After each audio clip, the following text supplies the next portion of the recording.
listening to Union Strong NJSPBA Voices Podcast.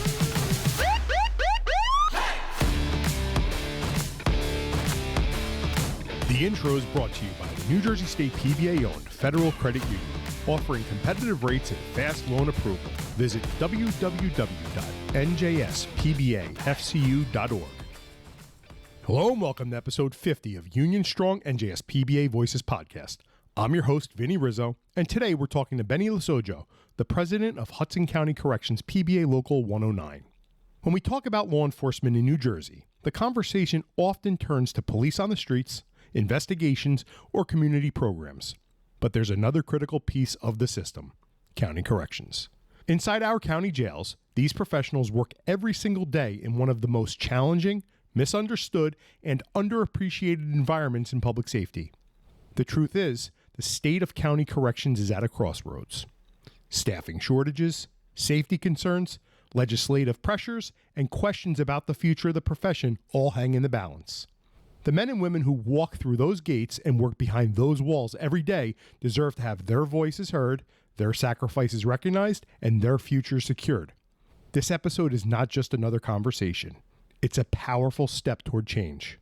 By shining a light on the current realities of county corrections, we're demanding that policymakers, the public, and even our own profession take notice. We're asking tough questions, sparking necessary dialogue, and laying the groundwork for reforms that will build a safer, more sustainable, and more respected future for correctional police officers across New Jersey. Make no mistake, what you'll hear today has the potential to move the needle. This isn't just about sharing stories, it's about shaping the profession. It's about pushing for a tomorrow where correctional police officers are given the resources, protections, and recognition they deserve. And it's about ensuring that the next generation of officers walks into a career that values their service just as much as any other badge in the state. So lean in, listen closely, because this episode has the power to affect real change. We hope you enjoy the episode. So Benny, can you give us an overview of the role of county corrections in New Jersey's criminal justice system?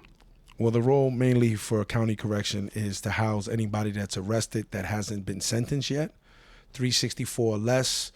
We also house mentally ill. We also house federal, where compared to state corrections, they only house people that have been sentenced. Okay, that makes sense. So really, if you were to compare county and state, it has nothing to do with how hardened a criminal is. You're dealing with people that potentially are charged with murder and or even something as simple as a traffic infraction, right? You're still dealing with bad people. It's not just state as opposed to county, correct? No, absolutely, 100%. We house everybody that is potentially going to go down state prison. Yeah, which is like a 25-year sentence. Life, all different, yes. No, understood. So in terms of the evolution of corrections, how has the job changed over the years? The job has changed a lot. When I started 23 years ago, we were mainly, unfortunately, looked at as guards more than officers. And since then, in the state of New Jersey, we've taken on the police title. We were always considered law enforcement in New Jersey compared to other states. Okay. But to actually have the title of police now gives us a little more dignity and respect with the title as correctional police officer. Okay, yeah, that makes sense. And again, I'm sure I'm going to say this more than once today. I work in a sleepy town. I drive a patrol vehicle around. Prior to having this microphone and hosting the podcast, I don't necessarily know if I could do your job. And I mean that with the utmost respect. You know, you're dealing with, again, those hardened criminals. You're in essence locked up for 8, 10, 12 hours a day. I went to training years ago out in Pennsylvania, and it was actually the education room was inside of a correctional facility out in PA. And after I got through that third door that I couldn't open, I was like, I don't know if I feel too comfortable in here. But you guys do that every single day. Every single day. And one of the things that people don't understand is that they've done statistics where it shows if you do a 25 years of career and correction, you actually did 13 years of your life. Yeah. That's like a real thing. Well, we're going to get into some bail reform right now. There's people, because of bail reform, that aren't doing 13 years that have done worse than had an honorable career as a correctional police officer. So that's a good segue. We're going to get into bail reform in New Jersey now after that little brief introduction into county corrections. You know, what were the main goals of New Jersey's bail reform when it was implemented in 2017? To be able to house the more hardened criminals compared to the ones that are here just for shoplifting or DWI, because at one point as long as you can provide 10% of the bail's mom will get you out of jail. So we had murderers being let go because they could afford to pay the bill. And we had guys locked up for shoplifting, child support. They couldn't get out. Yeah, it's wild. Yes, very much. How has bail reform impacted county correctional facilities and the inmate population? It's done us adjust, I got to say, because of the issue that we currently have. And a lot of people are not aware of. We're dealing with a severe staffing issue across the state of New Jersey, county and corrections. I mean, even police departments are suffering with being able to hire and retain. So with the bail reform, guys that would have sat in jail because they couldn't afford bail, they're getting an opportunity to get out. That's the pro of it. But the con of it is that because of bail reform, somebody that never been in trouble before catches a gun charge, there's a probability that he's going to get let go because he's never been in trouble before. And this has happened throughout the last 6-7 years where we've letting guys out and on bail reform, right, with no bail, but because of the point system that they run it by, this guy was able to go back outside and commit murder, shootings. So it has its pros and its cons. So I guess parlaying that answer into this next question, like, have you personally noticed any unintended consequences or challenges that have resulted from bail reform? I mean, there's a lot of things that I've seen as far as bail reform goes where it has affected not only my jail, but a lot of jails because it's manageable for jails to close because small towns don't have a lot of crime. So guess what? There's no need for a jail if you don't have no inmates to put in it. So I've watched a lot of facilities close over the last couple of years, and that's the negative part of it. Because of reform and because of people not being able to have inmates housed in a jail, the jails have closed and officers have been displaced. Interesting. So we'll get into that a little bit further on in the interview, but basically what you're saying is the fact that bail reform has allowed a lot of these people to go back into the population, waiting for their court date or whatever that is. You don't need as many correctional police officers guarding them and stuff like that? Nope. And that's why jails have closed, correct? But what happens on the back end of that is that jails have closed. So for the little bit of inmates they do have, they're now being spread throughout New Jersey. So like, for example, my facility, we house inmates from Cumberland County, Camden County, Passaic County, Union County currently in our jail on top of ours because all of these facilities have closed. So for the inmates that they do get locked up and they constantly come to jail, they don't have nowhere to put them, so then they send them. So now we have an inflation of inmates from all over the state causing a problem with the jails that don't close because we're already understaffed. So now we have to house inmates where we don't have enough officers. Interesting. So a jail closes down in Cumberland County. All those COs no longer have jobs. All of those inmates come to Hudson County, and now all of your COs are trying to take care of the Cumberland County inmates, the Hudson County inmates, on top of everything else you just described. Yes. And everyone's overworked. Overworked, yeah. Crazy. Are there any benefits or successes of the reform, from a corrections perspective? Is there anything positive of bail reform? For me, as a 23-year veteran, I truly don't see the reward of it. Okay. And hopefully it's a governor election this year. Whoever the next governor is, again, cheap plug. We've had a couple of podcasts on it. Check it out. Jack Chitterelli and Mikey Sherrill. You could listen to their platforms. But again, whoever it becomes, him or her, it could do wonders toward bail reform or maybe amendments to it and changing it. So yes. So we'll see what happens. All right. So you had mentioned staffing issues on the county level. What are some of the biggest staffing challenges facing county corrections facilities in New Jersey today? You kind of touched on it. If you want to reiterate, it could be a little bit redundant. It's driving home a point. Some of the biggest staffing challenges that we face is because of this PTC licensing now. Okay. Because prior to 2024, we didn't have licenses in New Jersey. So anybody can fill out the exam, take the test, pass the psych, and go on to become law enforcement officer. With the PTC, it's made it a little more challenging because now they're looking into people's past all the way, like from the beginning of their life. And we have had numerous, I can think of at least a dozen or so recruits that were turned down because of this licensing. People don't understand. We're already dealing with the difficulties of trying to hire and retain those officers. And now you're stopping it before we can even get them into the facility. It's into the academy. You're stopping them and saying, no, they're not qualified because they may have something as small as a picture that a kid took when he was 16 years old. Kid has never been arrested. Kid's never been charged. But he takes a picture with his friends when he's 16. We all have done things that we live and we regret, when we're younger, right? Yep. And they told him, no, well, that came up because they asked for all your social media posts. and the kid wasn't thinking. Talking maybe 8 years ago. Yep. And it pops up and they deny him the right to become a correction officer. Yeah, like you figure us, we're in our mid to late 40s.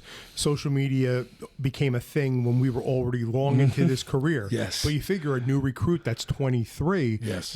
5 years ago, 6 years ago when they were a juvenile, that was in the heart of Facebook and Instagram and everything. Yeah. And they didn't think nothing of it to go back, let me go back and take this picture down. This is a picture. This is something I was there. I've never been in trouble, so I don't think nothing of it, Yeah, no, of course. That makes total sense. Are staffing shortages affecting the safety of corrections officers and inmates? I know you mentioned that there are shortages. How's that affecting safety? Severely.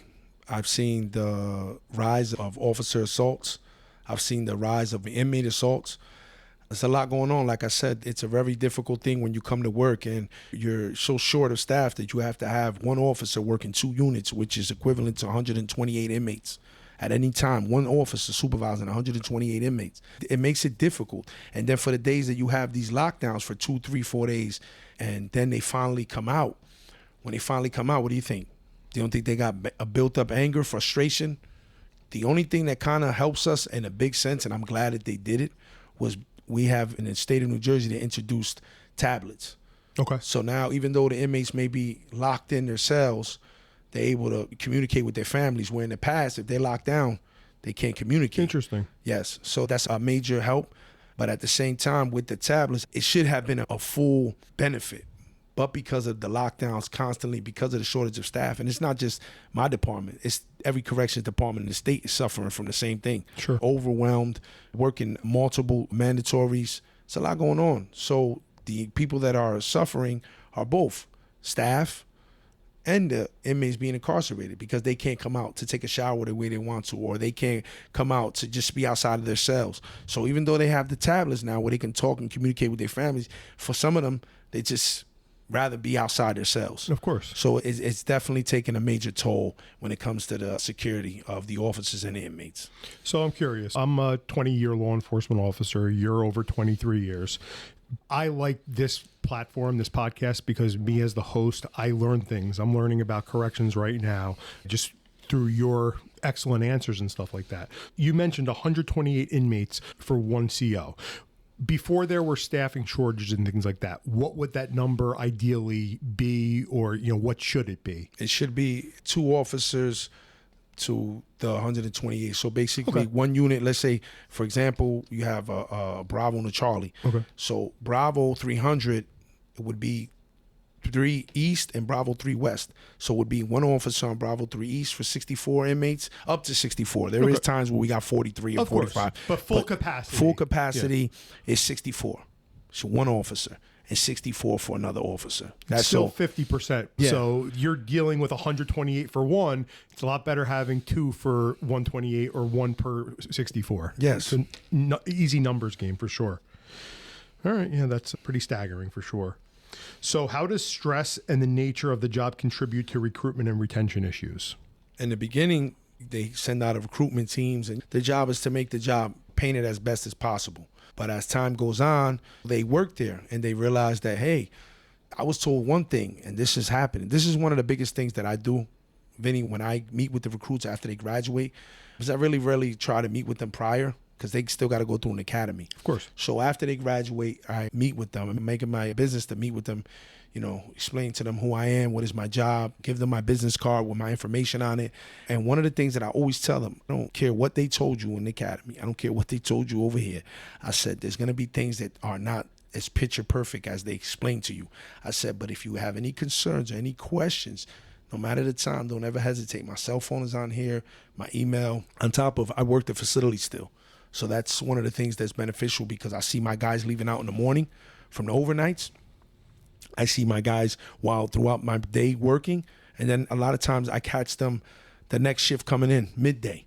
So I get to talk to my guys often and see what's going on.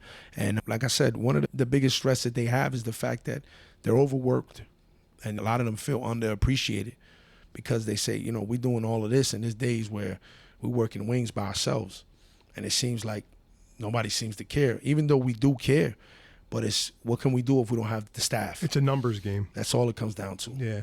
Are there any initiatives that are being taken to attract and retain corrections officers in New Jersey? I think one of the biggest things that's finally trying to transpire with, if you pay attention, Vinny, throughout the state, a lot of contracts are getting settled faster. Mm-hmm. The steps are getting lowered. Money's going up. Yep. Because I don't think anything in this world is more important and is better retention than money. I agree. I mean, obviously, it helps with the quality of life, things that you can do when you get that week off. You can go take a vacation, something like that, just decompress. Yes. Give your kids anything that you want. So what better than that? I've been lucky enough, for example, with my department in my county, they recently just agreed to open up our contract and for us to sit down. And our contract doesn't expire until the end of 27. So 2 years ahead of time, because they understand the significance of what's transpiring. So they're willing to sit down with us. And it's not just us. It's happening in other counties. It's happening in other places. Well, that's great to hear. Hopefully that trend continues. It's refreshing to hear you say that, and hopefully that continues for Hudson County, surrounding counties, and across the state. That's definitely a big thing. So you mentioned about the mental stress, and doing a 25-year career ends up being 13 years behind the walls. What are some of the challenges corrections officers face in balancing their professional responsibilities with their mental and physical well-being? There's a lot of challenges. One of the main things that is very difficult to keep up with your health and your well-being when you're working 12 and 16-hour shifts because of the staffing issues that we currently have. So when you get out of work, have to work in 2 or 3 doubles, or even if you're a 12-hour officer and you work just your 12 hours or 3 days, by the time you get done, you want to go home and go to sleep. Maybe go home and talk to the kids a little while, and on your days off, you're recouping. So it's never a real good time for you to say, listen, on my days off, I can do what I need to do. Because on your days off, sometimes you're so exhausted and so overworked. Because we come in the morning, a 12-hour officer, 8-hour officer, we have to feed, we have to do medication, we have to get court movements out. We got law library, we got professional visits, we have wellness checks, we have officers coming around doing suboxones, we have recreation, we have so much going on, commissary. And then sometimes it's just one of us doing all of these things that I just mentioned to you. So it becomes overwhelming. So I think it plays a major part and a major factor on why so many law enforcement officers, not just corrections, because we're dealing with it across the state, are dealing with health issues, are dealing with mental issues. Because whether you want to believe it or not, being locked in a jail for 12 or 16 hours every day for 2, 3, 4 days in a row, it starts to take a toll on you, because nobody can understand what you're dealing with or what you're going through unless they do what you do. So when you go home to your wife, your children, they don't understand what you just went through. They can't comprehend that you just watched a fellow brother get burned with 3rd-degree burns with baby oil and water on his face, or watching an inmate get cracked in his head with a chair, and responding to these type of things. At some points being so short that when the response comes, it's only 3 or 4 people, and you having to get yourself home to your family. It's a daily stress that unless you deal with that, unless you work there, you'll never understand. Before we get back to the conversation, I want to take a moment to talk to you about the sponsor of this mid-roll, something that's here for you because it's ours. Blue Guardian Insurance is NJSPBA owned and designed with our members in mind. That means it's not just another insurance company. It's run by the people who understand our work, our families, and our needs. Whether it's protecting your home, your car, or your future, Blue Guardian has your back because it's built for us, by us. If you haven't already, check them out at www.pbainsure.com and see how they can help protect what matters most. Blue Guardian Insurance. Our protection, our way. Yeah, and I mean, I'm going to paint with a broad stroke brush, because whether you're working in a sleepy suburban town or working in a correctional facility like you, if you have a housewife, we'll call it, that has an uninsured vehicle and you have to take that person out of the vehicle to impound it. And listen, anything can go south. I'm not trying to say that, but if you're dealing with that, or if you're dealing with that hardened criminal that is probably going away for life and has that concoction of baby oil and is looking to burn your face. You know, the mental stress, if you compare the two in our own profession, what you're dealing with and what you're talking about, I'm sitting here shaking my head. Again, 20-year law enforcement officer, and I'm shaking my head that I can't believe that you and your peers are dealing with this day in and day out. It's sad, and something definitely has to change for sure. Thank you for being so candid, and I'm sure our listeners are going to appreciate it as well. So obviously you had mentioned the mental health aspect, the mental stress. You know, our state PBA has a great peer response program run by Luke Cialo. Yes. You're an active president. You've been around for a long time. You're a well-known person in this union. I'm sure you're giving your membership, your members that are dealing with this stuff, those outlets. Absolutely. Is there anything that facilities are doing that are helping to address mental health needs? I believe a lot of facilities have taken on this peer liaison. So we have in our department of about 20 officers and supervisors that during circumstances, they go out.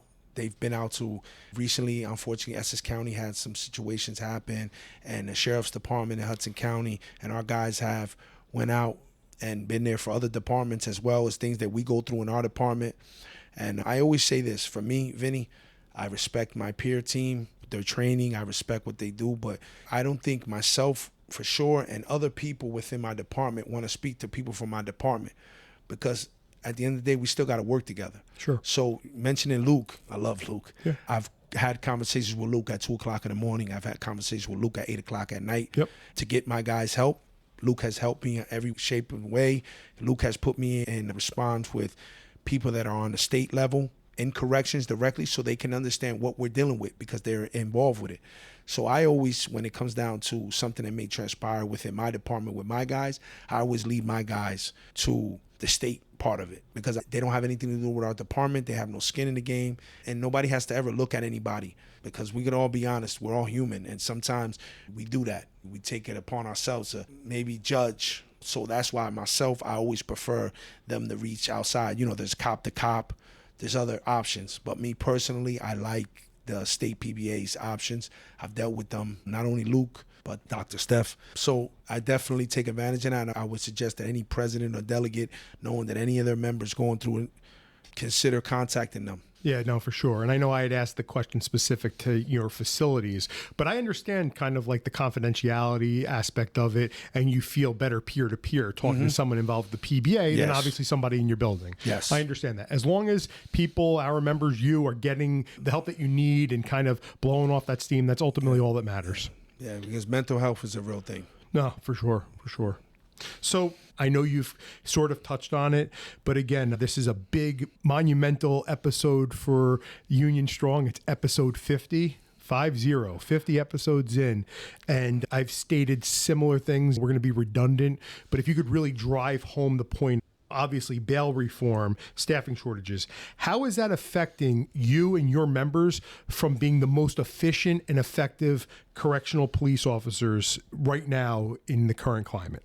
Well, with the current climate the way that it is, it's affecting us, like I said earlier, when you have jails closing all over the state of New Jersey and those inmates having to be housed somewhere, where we're now, because of PTC, this licensing, we're now faced to have a shortage of staff because we can't hire. And to be honest with you, they pushed back the police academies now for corrections back to 19 weeks. So that means that for 6 months nearly, we can't get those new guys. Even if we recruit 50, it's going to be 6 months before we get them in. And we're constantly taking in inmates. Like every single day in my facility, we're getting 15 to 20 from Cumberland. We may be getting 5 to 10 from Union. We may be getting 2 to 5 from Passaic. Somerset may send us 3, 4. And like I said, when these officers were hired, there wasn't no licensing. So we've had situations where with some of these departments that have closed, not being able to take their officers because the PTC denies them their law enforcement license. So we can't do anything. So even though they're getting laid off, and people are saying, well, the jails are closing, why you can't get all their officers?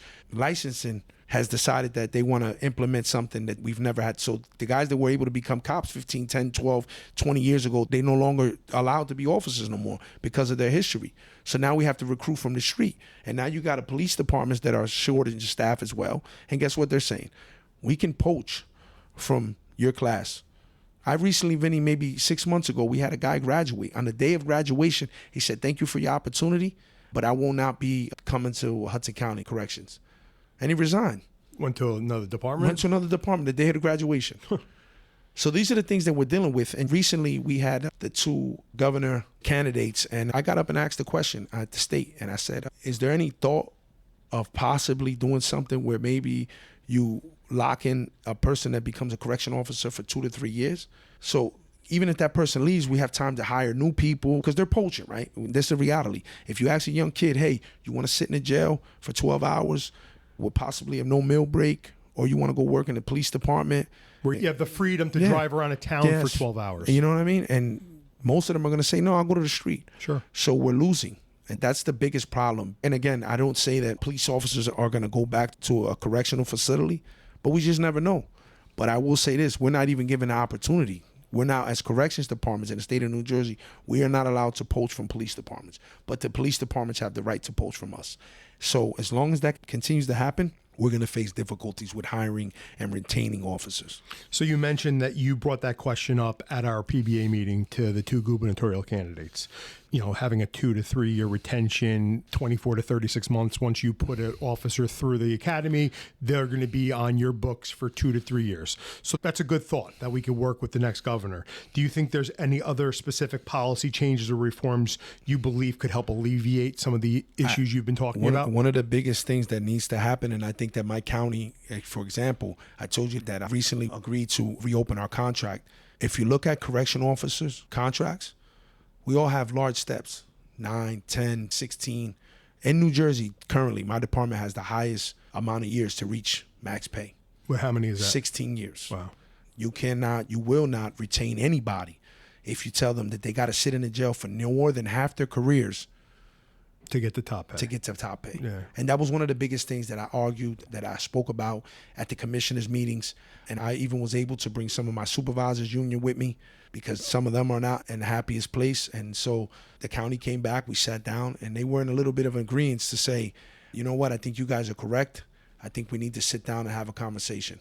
That's good work right there. You just got to keep being that voice of reason and hopefully get those contracts to open up and change from 16 to 8, 16 to 10. Anything's better than using half of your career to get to top pay, for sure.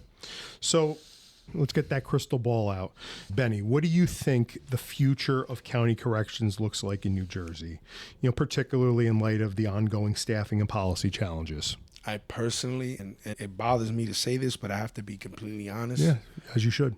If something doesn't change drastically throughout the state of New Jersey, I foresee a lot of more jails closing and regionalization becoming the future of New Jersey jails. And that means that we'll have 1 or 2 big jails in the north, 2 big jails in the south. So maybe we go from having, right now I think we have 16 county jails down to probably 4 or 5. If something doesn't change drastically. And that would just continue this staffing issue and doubles and no days off and mental health. Yeah. Because what are you going to do with all the inmates? Unless you're going to build jails that carry 5,000, 7,000 inmates and be able to properly staff them. Because that's the biggest thing. My jail right now, I can fit 2,000 bodies in my jail. We did it when I started. Okay. And Essex County can fit 3,000 bodies. And Bergen can fit 1,200.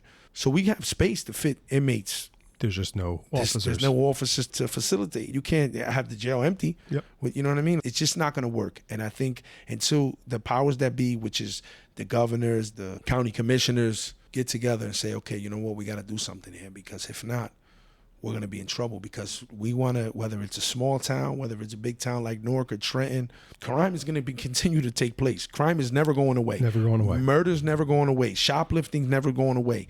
Sexual offenses are never going away. Mental health is never going away. So if we don't make drastic changes now, and this is one of the things that I spoke to at the state meeting when Chilarelli was speaking, and I talked about, because nobody really talks about corrections. You know, that's one of the biggest things that happens here. We always get left on the side. And the reality of it is that after that cop makes that arrest 2-3 hours later and he chops him off at the jail, we now house him for the next 6 months to a year in a county jail. And then the state facility holds these guys from a year to 30 to life. Because it's not just county corrections they're suffering at this moment with staffing. State correction as well. They're getting ready to close another state jail. Well, everything you just said, again, I'm sitting here scratching my head, and honored and proud to be sitting here having this conversation. We as a PBA are so happy to finally have a conversation that everyone needs to hear externally, and you're the voice of it. And it's this county corrections, the corrections epidemic in general. And again, the whole point of this podcast, when President Andreev and Executive Vice President Freeman started it, was to have this 21st century digital media be available for everyone to hear. So we hope that your rank and file are going to listen to this. Even more so, legislators and commissioners and administration are going to hear this. And hopefully this is the start. This is the tough conversation that we're having to get things to change and get things to be for the better. You have to have the tough conversation, and we're having it right now. And I commend you for being open, honest, and candid. Yes. And this will get into the earbuds of people that need to hear it. And this is the start. Yes. So in closing, is there anything the public can do to support the work that you, county correctional police officers, do and understand all the challenges that you guys do face? Yeah, the public can go and speak to their senators and their congressmen and their county executives and their commissioners and let them know, I want people to understand that correction officers are police officers. We don't roam the streets, we roam the halls, we roam the tiers. Yeah. After a police officer arrest and book a perk and bring them into our facilities, we now have to hold them. We now have to deal with them daily. We don't get the ability to just drop them off and go.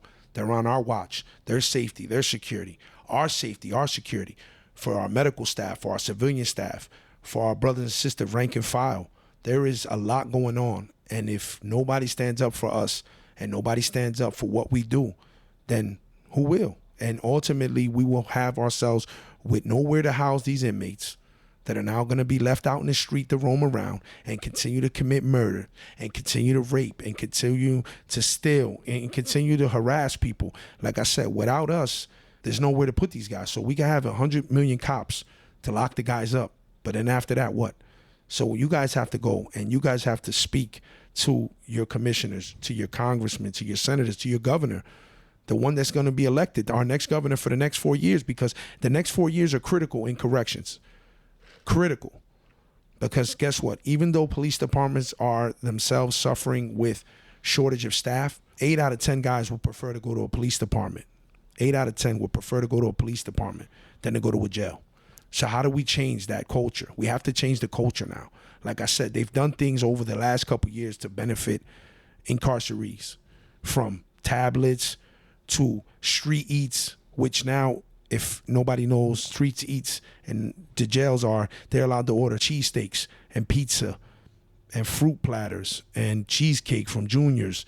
And they order commissary, and they have a tablet that they can watch movies on, and that they can talk to their families and send emails and pictures, while the correction officers are forced to eat whatever we have in the chow. We're forced to not be able to speak to our families sometimes for 7 to 12 hours because of staffing shortages. So we're sitting on a unit with no phones, no access to the outside world, while our wife and our children and our families are home, away, not knowing whether we're okay, not knowing whether, something happened to us. We're dealing with a lot. So I ask any and everybody that's listening to this to speak to your family, because your family's the one that's going to make a difference. They don't really want to hear from us and our struggles. But if the people what makes a difference, the people that hold the position and the power to go vote in litigation and make changes, that's who needs to step up, and they need to hear our voice. And they need to know that when it's all said and done, we're all law enforcement. And most importantly, we're all human. Nobody should have to go through some of the things that we're faced with daily. And we take that on with our chests up, head high. We go into the belly of the beast, and we try to get home to our families. And we, most importantly, we make sure that the inmates are safe and secure. But people need to really hear us and understand that when it's all said and done, I say this respectfully, correction officers don't have the ability to make an arrest and leave a perk. We have to stay with them now for the next year, 2 years, 6 months, until they're sentenced or they're released. So, Benny, powerful, powerful stuff. I'm proud to sit here and listen to you, your passion coming across. I'm so grateful that we were able to do this episode and just hear again your point of view, and again that passion that you just had, and that kind of conclusion. But what you said that really struck home for me is, to everyone listening to this, go to your legislators, go to your senators, go to your commissioners. Everything can be taken with like kind of an out of sight, out of mind thought process. But listen, bail reform that we spoke about a half hour ago on this episode, that's getting these bad people, let's call it what it is, out onto the street to do more bad things. And who does that put in harm's way? You. The people listening to this that, are living in their little suburban town, these people are getting released because there are staffing issues, that kind of stuff. They're coming to your neighborhoods, they're coming to your communities, and they're going to look to do bad things to you, to your families, to your friends.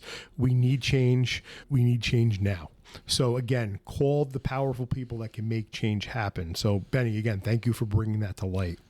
So last question, you have the microphone, it's all yours. We've touched on a bunch of things over the last 40 minutes or so. So bring it home. Is there anything else you'd like listeners to know about the state of county corrections in New Jersey? Just first and foremost, say thank you, Vinny, for having me on this platform. This is episode number 50. So it's a historical moment, and I'm glad that I was able to come on this platform and speak for all my brothers and sisters in corrections from my department, my great department, Hudson County Department of Corrections. We're not perfect, but that's my family. PBA 109 is my local. I love the state PBA. I'm going to stay a PBA member for the rest of my life. Thank you for Pete, Andrea, and everybody else in the state. And like I said, respect to all correction officers from a 23-year veteran. And I think I might have said it in the beginning, but I'm a 23-year veteran in corrections. I didn't have any specialized details. I spent my entire career in the building. To this day, with a little less than 2 years to go, I'm still in the unit as the PBA president. I'm proud to say that I've seen this thing of ours, corrections, come a long way. From us being looked at as jail guards to actually being recognized as correction police officers. So we're headed in the right direction. We just need some modifications. We need to adapt to times as far as the salaries and the years of getting to those pays, because I think we do have competitive salaries. I just think that the years that it takes to get there is something that's major.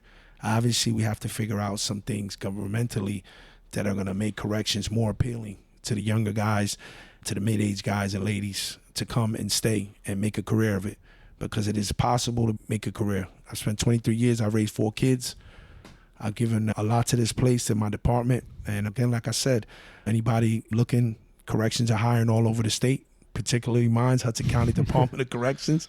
We have a competitive starter start. And yeah, I just say thank you again, Vinny, and a great platform allowing me to be episode number 50. All my brothers and sisters in PBA 109 and Hudson County Corrections, we just got to keep pushing forward. Things are going to come in a positive direction. And forever and always, one team, one dream. Thank you, Vinny. You got it, Benny. I said it a little while ago. Great way to conclude. Your membership in the PBA is a better organization because of people like you advocating for membership and for change. And I make a promise that right now, you're episode 50. It will not take 50 more episodes to get you back in that chair. We could get you back on and we could talk about more precise things. Maybe we talk an entire episode about just staffing, where this was a general overview. We'll have you on. You could advocate for corrections. Just a little tease. We're going to do a state corrections episode in the near future, because obviously state and county are a little bit different, not just with those sentencing things, but just in general, like, legislatively and stuff like that. But Benny, the microphone's always open for you. Thank you. You be safe always, and God bless you, honestly. Thank you, brother. That's it for today's episode of Union Strong NJSPBA Voices Podcast. If you enjoyed the conversation, be sure to follow the podcast and share it with fellow members so we can keep these important stories and updates reaching everyone who needs to hear them. We'll be back soon with more news, interviews, and insights that matter to New Jersey law enforcement. Until next time, stay informed, stay united.